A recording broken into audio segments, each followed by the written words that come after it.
छिटो खन्नु त यही खन्नु अनि खाजा ल्याइदिन्छु ल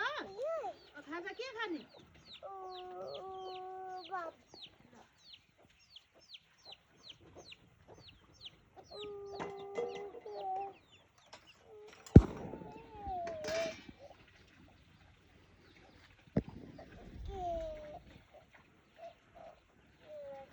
खन्नु न छिटो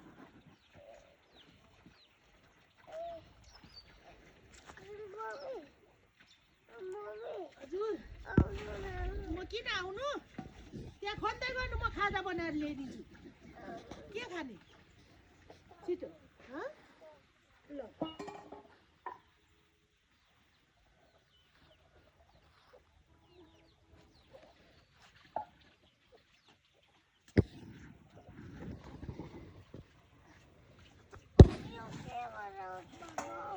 कुन हौ